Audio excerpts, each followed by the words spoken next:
Attends, c'est pas toi qui as fait un accident d'avion, tu étais miraculeux? Et aujourd'hui tu restes bras croisés? Non. Non.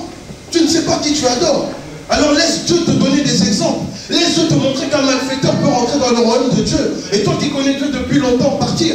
Où étaient les disciples? Où étaient les docteurs de la loi? Les disciples qui disaient, oh Père, nous avons chassé des démons en ton nom. Bien-aimés, ils ne savaient pas qui ils adoraient. Ils ne savaient pas qui ils adoraient, bien-aimés. Personne ne pouvait croire, même dans la famille de ce malfaiteur, qu'il allait hériter le royaume des cieux. Mais l'homme a vu la gloire dans la dernière minute. L'adoration peut te permettre de voir la gloire à n'importe quel moment de ta vie. Même quand les choses sont mortes, même quand tu es crucifié, même quand tout est affiché sur la place publique. Dieu, si tu t'humilies, si tu rentres dans une adoration sincère, peut débloquer les choses. Et tu verras la gloire de Dieu. Où est la place de la maladie devant l'adoration? Où est la place de la stérilité devant l'adoration? Où est la place des démons devant l'adoration? Ils n'ont aucun pouvoir, aucune force, aucune puissance, parce que la gloire de Dieu est là. Oh, crois-moi bien-aimé, si tu l'adores en esprit, en vérité, il changera ta vie. Voilà pourquoi il a changé la vie de cette femme. La femme était une prostituée. Elle allait de maison en maison dans le livre de Jean 4. Mais lorsqu'il a vu, il lui a fait comprendre que moi je suis le vrai Dieu. Il lui a fait comprendre que lui, il était le Messie. Et lorsque la puissance de l'adoration est rentrée dans sa vie, il lui a fait comprendre que non, ma fille, l'heure vient. Et elle est déjà venue où les vrais adorateurs adoreront le Père en esprit et en vérité. La puissance de l'adoration est rentrée dans la vie de la femme. La prostitution a cessé d'un coup. La prostitution a cessé d'un coup. Il lui a dit, oui, tu dis vrai. Ce ne sont pas tes maris. La puissance de l'adoration a changé la vie de cette femme. En un clin d'œil, cette femme est devenue évangéliste. Elle a couru le village pour dire, hey, j'ai vu le Messie. Elle a vu la gloire de Dieu bien-aimé. Elle était liée dans les chaînes de la prostitution. Mais à travers la puissance de l'adoration, Dieu l'a délivrée.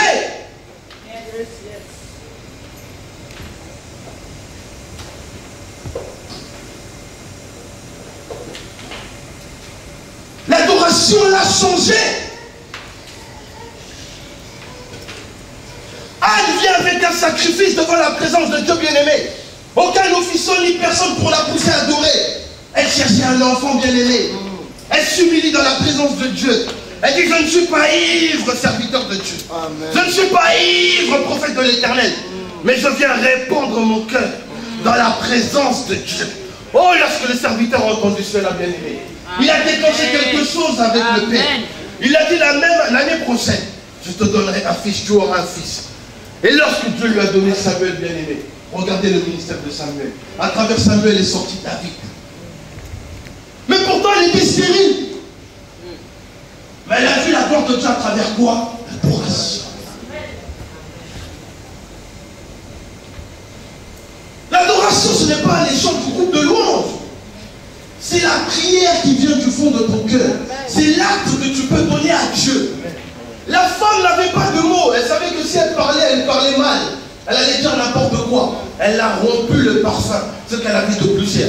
Vous savez, bien aimé, parfois les mots n'ont plus de valeur, mais les gestes parlent mieux. Amen. Vous savez, bien aimé, lorsque j'étais avec ma femme, elle était en train d'accoucher, je ne savais plus quoi lui dire, bien aimé. Les aiguilles qui mettent, ça a raté. Elle souffrait comme pas possible. Qu'est-ce que tu peux dire à quelqu'un qui souffre? Les gestes.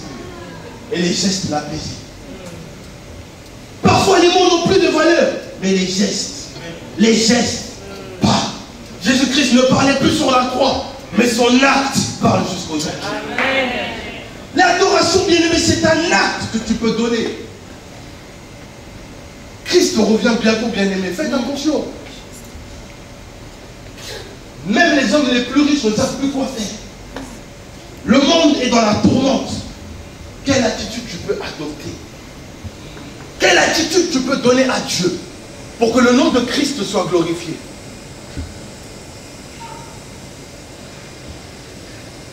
Hérode, dans les temps anciens, en Égypte, venait pour tuer tous les enfants. Mais une femme sage a dit non, tu ne tueras pas mon fils. Elle l'a enveloppé dans un beau linceau, dans une belle barque. Elle l'a mis dans l'eau. Elle l'a bien protégé pour que l'eau n'infiltre pas. Et la fille de Pharaon a récupéré. Quand elle a ouvert, elle a vu un bébé. C'est-à-dire qu'elle savait ce qu'elle avait sorti du profond de son ventre. Parfois, bien aimée, elle n'avait pas d'argent pour donner des offrandes comme les autres. Elle n'avait pas des biens pour les donner comme les autres. Mais elle avait son fils unique. Et quand on voit ça, on voit l'image du père et du fils. Le père, qu'est-ce qu'il pouvait faire d'autre si ce n'est que donner son fils? Ce qu'elle avait de plus profond, la maman de Moïse, elle l'a donné. C'était son fils. Et c'est grâce à Moïse que les enfants d'Israël sont rentrés dans la mer Rouge. Bien-aimée, elle-même a vu la gloire parce qu'elle était en esclavage. Son fils rêve, il leur donne qu'il se fasse fouetter, mais c'est pas que demain, c'est lui qui va sauver ce peuple. Est-ce que vous pouvez comprendre ces choses-là, bien-aimés? Dieu est compliqué. Amen. Dieu est trop compliqué, mais il est bon. Amen. Le même fils qui va sauver, il leur donne fouettez-les. Il ne savait pas qui il était, mais la femme savait. Qu'est-ce qui a trahi, bien-aimé? Qu'est-ce qui a trahi, bien-aimé? C'est le vêtement de Moïse un jour. Quand il allait voir sa mère, il a regardé. On a dit, ah, ça c'est le vêtement qu'on t'a retrouvé dans le cercueil. Il a retrouvé le même vêtement chez sa mère. Bien-aimé, l'adoration. On doit reconnaître les caractéristiques, les traits de l'adoration. Lorsque, bien-aimé, on a vu Moïse, on a vu sa famille, on a vu Myriam, on a vu sa mère, on a vu Aaron, bien-aimé. Il pouvait refuser, dire non, ce n'est pas notre frère. Mais les traits démontraient comment c'était les frères. Bien-aimé, les traits doivent démontrer que tu es un vrai adorateur pour appeler la gloire de Dieu dans ta vie. Les traits doivent démontrer que tu es un vrai adorateur pour appeler la puissance de Dieu dans ta vie. Les traits doivent appeler l'adoration dans ta vie. Quels sont les signes qui ont parlé? Les traits de Moïse. Les traits de Moïse. Mais est-ce qu'on trouve un signe que tu es un adorateur? Est-ce qu'on peut palper un signe que non, celui-là est un vrai adorateur? Mais un adorateur, on ne ment pas. Tu l'es ou tu ne l'es pas. Mais sache que si tu l'es, la gloire de Dieu va venir dans ta vie. Sache que si tu l'es, bien-aimé, dans tes affaires, tu réussiras. Si tu l'es, l'argent ne te fera plus peur. Les dettes ne te feront plus peur. Parce que tu seras au-dessus de cela. Tu seras comme ce malfaiteur. Tu vas dire, oh, dernière minute, ramène-moi dans ta gloire. Le but de l'adoration, bien-aimé, c'est que tu puisses voir ta gloire. Oh, la Bible nous dit que Jean, dans l'île de Patmos, fut ravi en esprit, rien que pour voir la gloire de Dieu. Il est en train d'adorer. Il a dit, j'ai vu un homme blanc, un homme tout habillé en blanc avec une ceinture d'or sur la poitrine. Oh, bien-aimé, toi qui tu vois, qui est celui que tu vois pour appeler la gloire de Dieu dans ta vie? La Bible nous dit, Jean est tombé comme mort, parce qu'il savait quoi? Dieu avait dit à Moïse, personne ne peut voir ma gloire et vivre. Alors même quand Josué et Moïse ont vu la gloire de Dieu, ils croyaient qu'ils allaient mourir. Mais Dieu les a rassurés, il a dit non, vous ne mourrez pas. Voilà pourquoi Siméon voulait adorer Jésus. Il a dit, je ne mourrai pas tant que je n'aurai pas vu la gloire de Dieu. Il a attendu dans la présence de Dieu. Siméon n'était pas dans une maison. Siméon n'était pas dans un bar. Siméon n'était pas dans son lit. Mais il était dans le temple de Dieu. Dans l'adoration en temps d'attendre. Lorsqu'il a vu bien-aimé, personne ne lui a dit que c'était celui-là. Pourtant, il était encore bébé, Jésus. Mais il a dit, voilà, maintenant je peux mourir. Je peux partir en paix. Parce que j'ai vu la consolation d'Israël. C'est-à-dire que Siméon portait le poids d'Israël dans son cœur. Mais à travers la puissance de l'adoration, il a senti la consolation rentrer dans son cœur. Étienne, dans la mort, bien-aimé, il est en train de se faire frapper, de se faire marteler. Il a dit, je vois le Christ à la droite du Père. Bien-aimé, malgré qu'on le frappait. Vous avez déjà vu quelqu'un en train d'adorer Dieu alors qu'il se fait frapper? Est-ce que vous avez déjà vu quand les policiers frappent quelqu'un dehors, ils disent, oh tu es vivant, oh Jésus-Christ, toi tu es roi? Non, les coups font mal. Mais comment la personne est en train d'adorer? C'est-à-dire qu'il arrive dans un niveau où l'adoration est tellement forte que les choses qui entourent sa vie, le monde ne le fait plus peur. Les coups du monde ne le font plus mal. Parce qu'il est dans une adoration sincère. La Bible nous dit qu'Étienne était à genoux, mais il voyait la gloire de Dieu. Mais bien aimé, on ne le lapidait pas avec des bâtons, on le lapidait avec des pierres. Vous êtes déjà allé en Israël pour voir les pierres qu'il y a en Israël. Ce n'est pas des pierres, bien aimés, c'est des marteaux.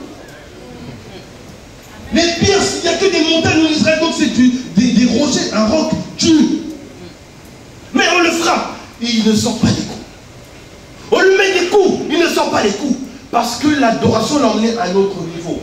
Quand est-ce que l'adoration va t'emmener à un autre niveau pour commencer à palper la gloire de Dieu? Tu passes ton temps à pleurer, pourtant tu n'es même pas encore martelé, même pas encore frappé, même pas encore lapidé, mais tu n'arrives pas à adorer. Qu'est-ce qui va se passer quand tu vas commencer à être lapidé? Ça sera la mort. Mais Dieu ne veut pas cela pour toi. Je sais que même dans la dernière minute, il peut créer quelque chose. Amen. La Bible nous dit dans le livre de Genèse 22 que Dieu a demandé un acte à Abraham. Il lui dit, Abraham, il dit, Père, j'écoute. Voilà encore un signe. Comment est-ce que Dieu parle devant l'homme? Père, j'écoute. C'est-à-dire qu'Abraham était en permanence dans la présence de Dieu. Parfois, toi, on va dire, oh, fils. Qui c'est qui m'appelle? Non, lui, il a dit, Père, parle, je t'écoute. Il a dit, ton fils, l'unique que tu as, donne-le-moi.